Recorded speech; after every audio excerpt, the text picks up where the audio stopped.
आफतों से निजात ना मिलती। अगर जिहाद ना होता तो रसूलुल्लाह सल्लल्लाहु अलैहि वसल्लम की रिसालत का चर्चा ना होता। अगर जिहाद ना होता तो जमजम का कुआं में मैसर ना होता।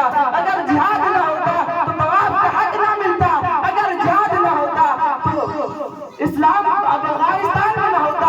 अगर जिहाद ना होता तो इस्लाम पाकिस्तान में ना होता। अगर जिहाद ना होता तो हिंदुस्तान में भी इस्लाम ना होता। अगर जिहाद ना होता तो हिंदुस्तान के जंग आजादी में 21 लाख मुसलमान शहीद ना होते। वल्लज़ीना जाहदू फीना लना। मुजाहिदीन आजादी की तारीख उठाकर देखिए और देखिए कि जब सहाबा को घरों से बेघर किया जा रहा था, जब सहाबा को वतन के होते हुए भी वतन से बेवतन किया जा रहा था, जब सहाबा को घरों से धक्के मारकर भगाया जा रहा था, जब सहाबा के बच्चों को ज़बह किया जा रहा था, जब सहाबा की औरतों और बेटियों को कैद किया जा रहा था, इन हालात से सहाबा कराम दो चार थे। कुफार और मुश्रिकीन इनकी ज़ाहिरी कमजोरी को देखकर जंग के लिए ललकार रहे थे। तभी सहाबा कराम अपने अपने दिल में जज्बाए जिहाद का भड़कता हुआ ज्वाला लेकर हुजूर नूर मोहम्मद अरबी सल्लल्लाहु अलैहि वसल्लम के हुक्म पर बेखौफ व खतर मैदान जिहाद में कूद पड़े। अब नफरत की हर दीवार गिरा देंगे, नफरत की हर दीवार गिरा देंगे, जालिम की हर चाल दबा देंगे। मुसलमानों को मिटाने की सोच मत लेना, मुसलमानों को मिटाने की सोच मत लेना, हम वो शुहदा है जो समुंदर भी जला देंगे। अरे तुम क्या हो और तुम्हारी औकात ही क्या है, अगर हम अपने पे आ गए तो तुम्हारा नाम निशान मिटा देंगे। मेरे प्यारे अजीजों, जरा दिल पर हाथ रखकर सुने, वो थे सहाबा नबी से मोहब्बत करने वाले, वो थे सहाबा हफ़ाज़े कुरान से मोहब्बत करने वाले, वो थे सहाबा सुन्नतों से मोहब्बत करने वाले, वो थे सहाबा कुरान से मोहब्बत करने वाले, वो थे सहाबा मक्का से मोहब्बत करने वाले, वो थे सहाबा मुफस्सिर कुरान से मोहब्बत करने वाले, वो नबी से मोहब्बत का सच्चा दावा करते हैं या झूठा, और आप नबी से मोहब्बत का झूठा दावा करते हैं या सच्चा। जरा कान खोलकर सुन ले कि सहाबा कराम कैसे थे। मैदान जिहाद में कूद पड़े, ना जान की परवाह की, ना माल की परवाह की, ना दुकान की परवाह की, ना मकान की परवाह की, ना दौलत की परवाह की, ना शोहरत की परवाह की, ना तिजारत की परवाह की। सिर्फ और सिर्फ एक ही आवाज थी, एक ही तमन्ना था, एक ही शौक था। वो शौक क्या था? वो शौक था जिहाद, अल्लाह के राह में जान कुर्बान करने की तरफ। चुनांचे हजरत अबू बकर सिद्दीक वतन के होते हुए भी वतन से बेवतन हो रहे हैं। हजरत अम्मार बिन यासिर को सेट किया जा रहा है, हजरत बिलाल के सीने पर पत्थर रखे जा रहे हैं। देखते ही देखते बारी आती है हुजूर नूर मोहम्मद अरबी सल्लल्लाहु अलैहि वसल्लम के चाचा हजरत हमजा की। वो आपके खिदमत में आते हैं और ऐसे करते हैं, ऐ मेरे लाडले भतीजे, अब सब्र का पैमाना लबरेज हो चुका है, अब कुव्वत और बाजू दबा दे चुके हैं, इसलिए मुझे इजाजत दे कि मैं मैदान कारज़ार में शरीक होकर जामे शहादत नोश कर लूं।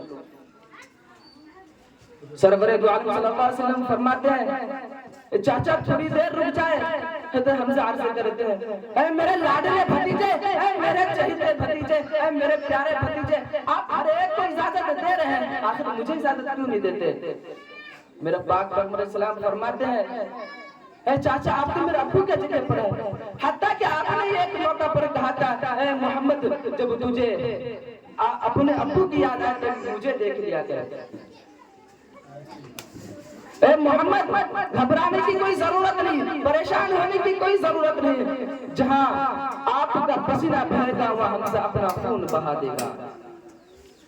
मेरे प्यारो, हजरत हमजा के जज्बे को देखकर, शौक को देखकर, दिलेरी को देखकर, बहादुरी को देखकर, अच्छाई को देखकर, सच्चाई को देखकर, अमानत को देखकर, दयानत को देखकर हुजूर पाक सल्लल्लाहु अलैहि वसल्लम इजाजत दे देते हैं कि बुतों के शहर में जाकर खुदा का नाम लिख देना, बुतों के शहर में जाकर खुदा का नाम लिख देना, जहाँ कुफ्र लिखा हो वहाँ इस्लाम लिख देना।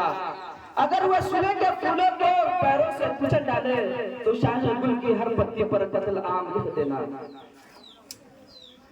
मेरे प्यारो, एक वक्त ऐसा आता है कि हजरत हमजा शहीद हो जाते हैं।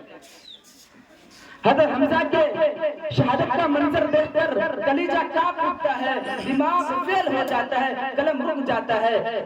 حضرت حمزہ کے جسم کا ٹکڑا کر دیے گئے، پاؤں کاٹ دیے گئے، آنکھیں نکال لی گئی، زبان کھینچ لی گئی۔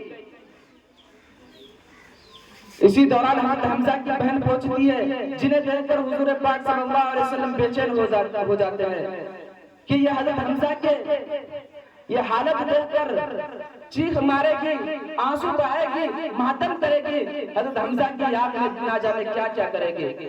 لیکن قربان جائے مرد مجاہد کی غیرت مند بہن پر دیکھ کر نہ روئی نہ چلائی، بلکہ صبر و استقامت و حوصلے کے ذریعے یہ کہنے لگی کہ جاؤ میرے بھائی، جنت کے حوریں تیرے انتظار میں کھڑی ہے۔ میرے پیارو، ایک مرتبہ اعلان جنگ ہوا، صحابہ کرام جنگ کی تیاریاں کر رہے تھے، ایک جگہ سے رونے کی آواز آئی، جا کر دیکھا تو معلوم ہوا کہ ایک بڑی اماں رو رہی ہے۔ پوچھا گیا کیا کوئی تکلیف پہنچی، کیا کوئی پریشانی لاحق ہو گئی؟ اس خاتون نے فرمایا مجھے کوئی پریشانی نہیں، مجھے کوئی تکلیف نہیں، ہاں مگر اعلان جہاد ہو چکا ہے، میرا کوئی اولاد نہیں جسے میں جہاد میں بھیجوں، خود بھی اتنی طاقت نہیں رکھتی کہ جہاد میں نکل سکوں، میں تو محروم رہ گئی۔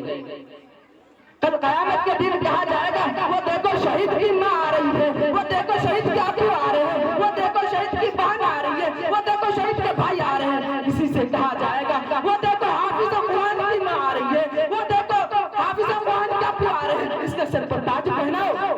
اسی سے کہا جائے گا وہ دیکھو مفتی صاحب کی ماں آ رہی ہے، وہ دیکھو مولانا صاحب کی ماں آ رہی ہے۔ میرے عزیزو، کسی سے یہ کہا نہیں جائے گا کہ دیکھو ماسٹر صاحب کی ماں آ رہی ہے، کسی سے یہ کہا نہیں جائے گا کہ دیکھو ڈاکٹر صاحب کی ماں آ رہی ہے، کسی سے یہ کہا نہیں جائے گا کہ دیکھو انجینئر صاحب کی ماں آ رہی ہے، کسی سے یہ کہا نہیں جائے گا کہ دیکھو فلاں زمیندار کی ماں آ رہی ہے، کسی سے یہ کہا نہیں جائے گا کہ دیکھو فلاں ملک کے سی ایم اور پی ایم کی ماں آ رہی ہے، کسی سے یہ کہا نہیں جائے گا کہ دیکھو فلاں ملک کے بادشاہ کی ماں آ رہی ہے۔ تو عورت کہنے لگی کل قیامت کے دن میں بھی وہاں کھڑی رہوں گی، مجھے کس نام سے پکارا جائے گا؟ اگر اللہ کے دربار میں کوئی مقام نہ ملا تو اس زندگی سے کیا فائدہ؟ پھر اچانک ایک تدبیر ذہن میں آئی اور اپنے تھوڑے سے بال سر سے کاٹ کر حضور پاک صلی اللہ علیہ وسلم کی خدمت میں حاضر ہوئی اور کہنے لگی کہ اے نبی صلی اللہ علیہ وسلم اسے قبول فرما لیجئے، اسے کسی گھوڑے کے رستے میں شامل کر لیجئے تاکہ میرا بھی نام جہاد میں شامل ہو جائے، تاکہ میں بھی کل قیامت کے دن اللہ کے سامنے یہ کہہ سکوں کہ یا اللہ جب تیرے دین کی قربانی کا وقت آیا تھا تو میں نے بھی تھوڑی قربانی دی تھی، میں نے بھی انہیں کٹا کر شہیدوں میں نام لکھوایا تھا، میں نے بھی بال دیے تھے۔ اس زمانے کی خواتین بھی اس طرح میدان جہاد میں جایا کرتی تھی۔ اللہ